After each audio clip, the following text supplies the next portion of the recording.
Magandang hapon, magandang gabi. Magandang hapon po sa lahat. Dito po, may nakita ako sa kalam, oh. Ayan, oh. Sa kalam yan, oh. Kilala niyo yan?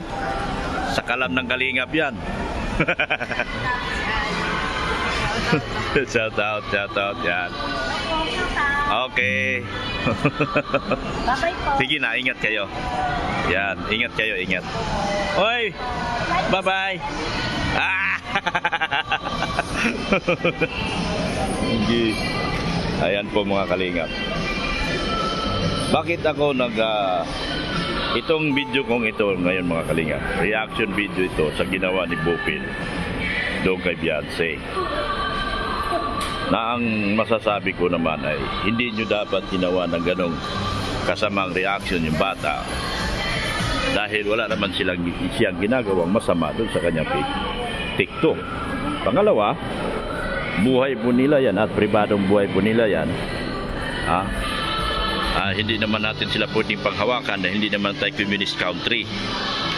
Kung tayo po ay nasa communism country, kung tayo nasa China, maaari po natin gawin ang mga bagay na pagpipigil. Para hindi po natin sila pag-aari mga Kalingap, hindi po natin sila pag-aari Bupil, na pwede lang natin reaction at anytime na gustuhin natin. Kaya ka nababas ngayon Bupil sa init ng ulo ng mga Beyonce, EDC community. Kaya ka ngayon nababas, kaya ka nila nilusob ngayon, dahil gusto nilang ilabas yung galit nila sa iyo at gusto nilang ilabas yung mga saluubin ng mga EDC fans. Ngayon po mga Kalingap, bakit ko ginagawa ito? Dahil para sana ma-realize ng ibang tao na hindi po tayo basta-basta magre-reaction ng ka-against dun sa isang bata. Yan o. Akala ko si EDC, hindi pala si ma'am. Maganda si ma'am Kaso may asawa na. May asawa ka na ma'am? Yan. May kasama na. Para siya Ra Garcia. Ayan si ma'am. Dalaga ka pa ma'am. Pwede ba kita i-block? Yan po. Yan ang sinasabi ko mga Kalingap, na hindi po natin dapat kinanti ang EDC. Hindi sa inaano ko. Ngayon, naramdaman mo na yung galit at puot at galit ng mga EDC community. Ikaw lang din, maganda na sana ang ginagawa nila sa'yo, pinagtatanggol ka pa nila doon sa mga minsan na mga upload mo. Ngayon, nagkaisa sila, labanan ka. So wala po tayo magagawa mga Kalingap, kasalanan nyo po yan. Bakit nyo kinanti ang mga Beyonce community, EDC community, kaya wala namang ginawang masama sa inyo ang EDC community.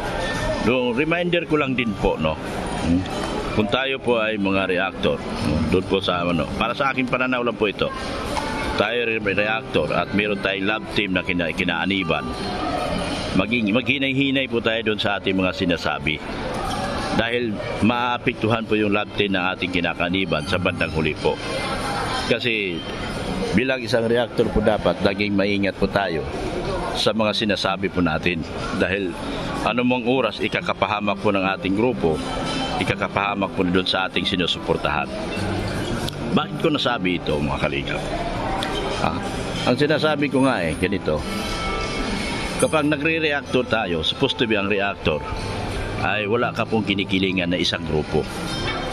Bilang isang reactor, wala ka po dapat pinapanigan, dahil kaya mong banatan, kaya mong usisain ang lahat at bawat isa, dahil wala kang kinikilingan sa puntong itong ganito mga Kalingap. Sa tulad sa nangyari kay Bupil, meron ka kasing kinikilingan Bupil, meron kang inaaniban, meron kang sariling grupo na ginagawa, yung Danjoy Kilig overload mo, which is hindi po maganda titignan, kasi bilang reactor ka, dapat nakatutok ka lang doon sa mga issues or sa pagtatanggol ng Kalingap, kung pagtatanggol man talaga ang ginagawa mo. Kaya ako nasabi ito mga Kalingap, dahil masyado nang mainit ngayon, masyado mong inapakan ang kapakanan ng bawat EDC community, masyado mong tinapakan ang bawat malayang pag-iisip at pagiging malaya ng bawat isang EDC community, dito sa sarili mong pag-reaction sa TikTok ni Beyonce. Hindi lang po si Beyonce ang nagti-TikTok. Halos po silang lahat ay nagti-TikTok. Bakit si Beyonce lang po ang pinupunan mo? Anong purpose mo at anong dahilan mo? Kailangan bang manira tayo ng tao para lang tayo sumikat? Hindi po ganon. Kung ganon ang panuntunan natin sa buhay at manira na lang tayo ng tao, edi lahat na lang tayo gagawa ng kasiraan ng bawat isa para lang sumikat tayo. Yun ang sinasabi ko dito mga kalingap. Na sana magiging maingat tayo. Kay Miss Bupil, wala naman ako against sa iyo. Naging problema lang itong bandang huli sa pag-reaction mo sa EDC kay Beyonce. Which is hindi po natanggap ng mga EDC community. Galit na galit sila sa nangyari dahil hindi nila nagustuhan yung paraan ng iyong pag-reaction. Lahat po sila, Miss Bupil, sila po ay nagtitiktok. Magalit ka sana kung si Beyonce nag-TikTok, nakabra, nakapante.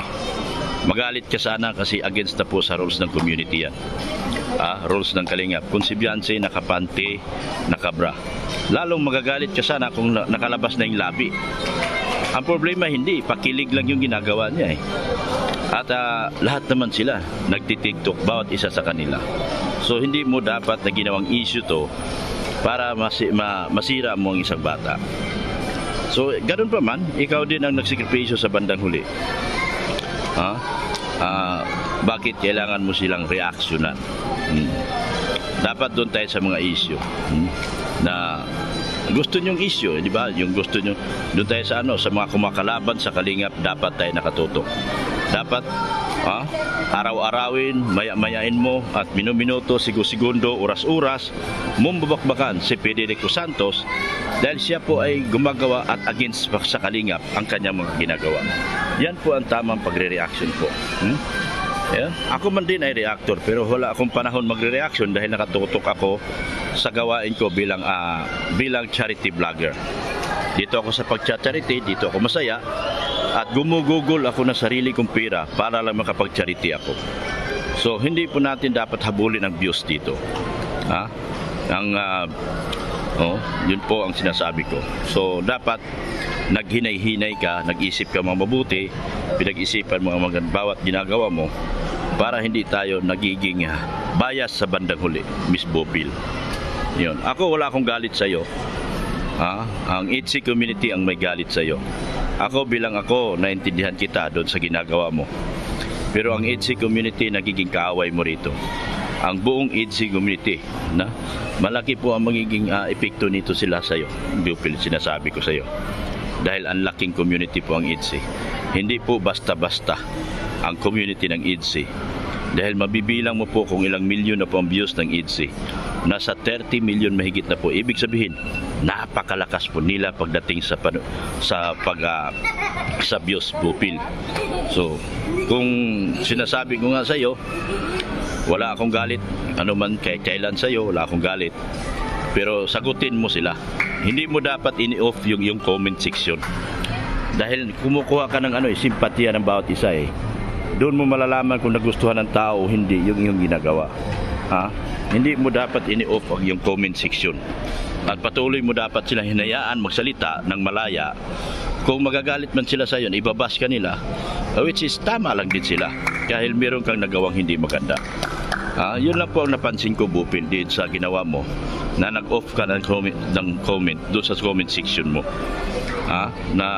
Which is nasasaktan po ang mga EDC community. Sana sa lalong madaling panahon, kung magsusuri ka, karapatan mo rin yung magsuri ka. Pero kung hindi ka magsuri, karapatan mo pa rin yun. Dahil ikaw ang nagdadala ng iyong sarili. Sinasabi ko sa iyo, wala po tayo sa hindi po tayo communist country na hindi po magagawa ng isang bata ang kanyang-kanyang ginagawa po. Lahat po sila ay nagtitiktok. Lahat po sila ay nag-i-enjoy bilang kabataan po. Sana naintindihan mo rin yun. May mga anak ka rin naman pala, siya nga pala, Bupil, may mga anak ka rin po na dapat naintindihan mo rin ang kanilang mga ginagawa. Dahil kung anong kasiyahan ng mga anak mo, yun din ang kasiyahan ni Beyonce bilang minor si Beyonce. Ang laki na ikakatalo mo dito kapag seryosohin ka ni Beyonce, pwede kanyang kasuhan Pwede kanyang So, akin lang naman wag na tayong maabot sa ganun. Kasi may mga magulang po yan na magre-react doon sa pag-reaction mo na hindi maganda. May mga magulang po yan na pwede pong magalit sa iyo. Pero wag kang mag-alala, kakausapin ko naman sila na huminahon at palagpasin na lang. Ang inihingi ko lang, kung pwede kang mag-sorry, pwede kang mag-sorry. Pero kung ayaw mo mag-sorry, wala naman po kami magagawa. Kundi karapatan mo rin yan. Ayun lang sa akin, na hindi kita pinupunto rito. Ang akin lang dito na ipinaliwanag ko lang yung reaction ko, nakikita ko doon sa ginagawa mo. Kagabi pa nila ako hinihingi. Dangan niya lang kagabi, meron akong isang pinuntahan na isang okasyon. Kaya hindi ako nakapag live kagabi. So sana magiging magiging aware tayo doon sa ating mga sinasabi at mga binibitawang salita. Magiging maingat tayo at hindi tayo magpadalos-dalos sa mga sinasabi natin. Dahil ang ikasisira mo, ikakasira ng lahat, ikakasira nating lahat.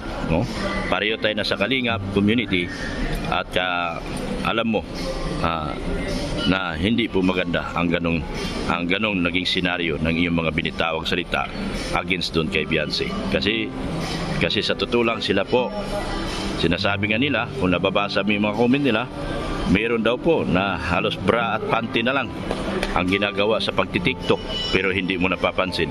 Si Beyonce wholesome, malinis, naka-pants, napakayos, di ba? Hindi siya malaswa tignan. Kumbaga, nag-i-enjoy lang siya bilang doon sa kanyang parte ng kanyang kabataan. Pero sana naging maingat tayo sa ating mga binibitawang salita against kay Beyonce. So sa ganong akin po, Bupil, ganun na lang po masabi ko. Inuulit ko, maraming salamat po sa inyong walang sawang pagmamahal kay Kuya Bal Santos Matubang at Edna Vlog, ganun din po kay Kalingap Rap. At salamat din po sa patuloy na suporta sa aking anak na si Rin Andina, kay Ma'am Erica Alpon Vlogs, ganun din po kay Kulubing Milyonaryo ng aking IT. Ako po'y nagpasalamat sa inyo sa patuloy na panonood at pakikinig dito sa aking live reaction ngayon sa gabing ito, sa hapon na ito, para po sa pagtatanggol ko po sa aking anak na si Beyonce. Wala pong kasalanan si Beyonce, siya po ay malayang gumawa, malayang kumilos, at wala po tayo sa bansang komunista para pigilan natin ang isang bata doon sa kanyang pag-i-enjoy sa bilang parte ng kanyang kabataan. Nag-i-enjoy lang po siya, Bupil. So, ganun pa man, wala akong masabi para sa iyo. So, maraming salamat po ng marami at magandang hapon po sa ating lahat. Ako po ay nagpapasalamat muli at ako po ay nagsasabing bye-bye na po sa ating lahat. Thank you so much po and Jesus loves you. Bye-bye na po, Ken. Bye-bye. Yan. Thank you so much po.